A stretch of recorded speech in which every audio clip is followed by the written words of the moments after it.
Recall! Yeah! This Is Spinal Tap is a 1984 comedy film directed by Rob Reiner, done as a mockumentary, or if you will, a rockumentary. The film explores the world of Britain's most legendary hard rock group, Spinal Tap. We go on tour with them, we go backstage with them, we get to meet the band and explore their lives. And pretty much because the band are completely inept at everything they do, we also get to experience the downfall of the band, the dissolving of friendships, and exactly how hard it is to be a touring musician. Now, the reason I'm doing a review of this film is because it is one of my most favorite comedy films of all time, and there are so many people who I speak to who've never heard of it before. I would honestly say that most people who I say, hey, have you seen This Is Spinal Tap? All I get is a no, and it's kind of depressing because everybody needs to see this movie. So like I said, the film is done in the style of a documentary, and it was so believably done in the way it was shot. The fact that a lot of the dialogue, pretty much the entire movie, was improvised, which added a great deal of reality to the film. There were so many people back in 1984 who actually believed what they were watching was a real documentary, including some musicians such as Ozzy Osbourne and Steven Tyler, who honestly believed what they were watching was real and famously commented that so many of the scenes in the film happened to them. Now, the movie is often considered to be one of the funniest films ever made, and I've quite often held it in that regard myself. It's not just the film itself which is funny, but the Blu-ray is actually hilarious. Even just the opening menu, where it starts off with a black screen and you have the voiceovers of the band commenting on how it's a pastel black and stuff like that, was hilarious. And it also features a really great commentary by the band in complete character.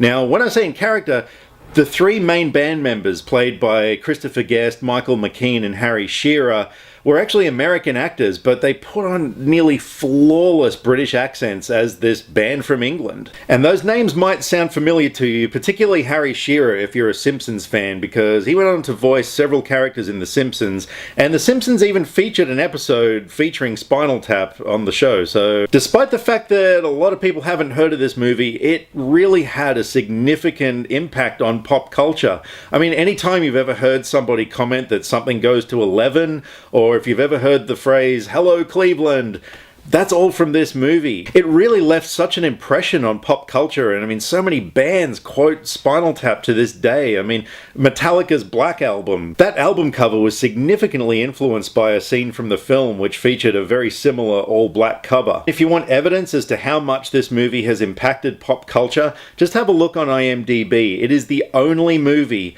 that you can actually rate out of 11. So having watched it again today, I think the main strength in this film lies within its characters. Like I said, these guys are bumbling idiots, but they're just so naive and innocent, and they have no idea how stupid they are.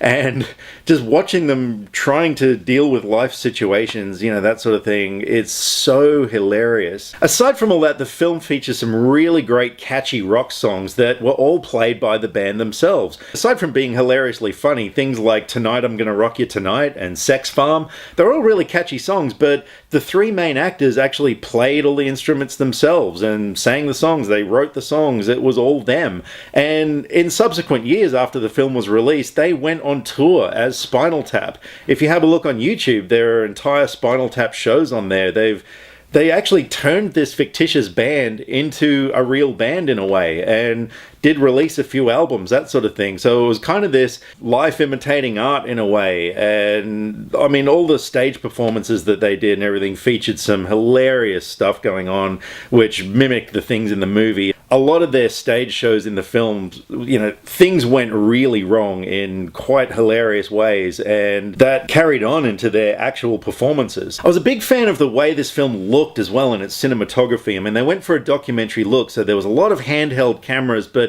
there was also a lot of scenes where the focus was shifting, like, you know, they were sort of doing it on the fly. And aside from adding to the realism of the film, it just sort of gave the picture some energy. Now, in trying to find criticisms with the film, it was really difficult. I did read somewhere in another review of this movie that someone said it was very disjointed and the scenes were largely interchangeable.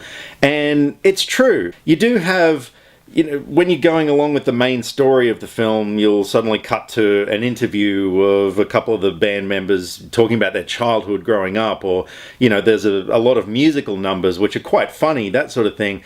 And yeah, I mean, a lot of the scenes you could re-edit the film and just put them anywhere, but for me, I don't really think that's a criticism. If anything, it kind of kept the movie interesting because the story was told effectively all the way through, but I just kind of found it a little refreshing that sometimes you might cut to something else. And I don't know, like I said, I didn't really find that detracting in any way from the enjoyment of the film. I really enjoyed the performances in this film as well. I mean, the three main actors, aside from having to keep in character with these great accents that they were doing, did such a great job of just, I don't know, coming across as so likable. That was the main heart of this movie. You just liked these guys so much and they were just so enjoyable to watch on screen. And the film featured a ton of cameo roles from people who, were kind of before they were famous sort of thing. We had Billy Crystal, Angelica Houston, Bruno Kirby, Dana Carvey was in a small role. There were tons of people. Even Paul Schaefer, the lead musician from The Late Show, makes an appearance in the film, and he's almost unrecognizable, and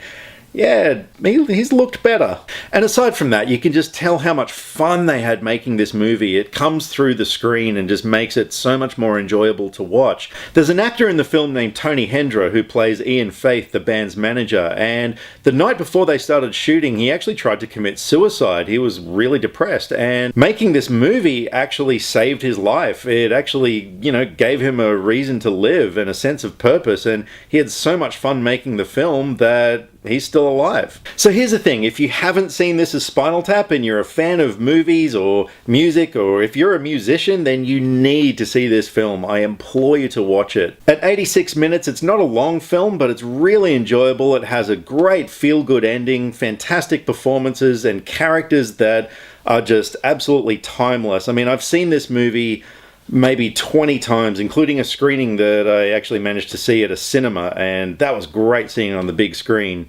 So ordinarily, I would probably give this movie a 10 out of 10, but in this case, I'm going to give it an 11 because it's one louder.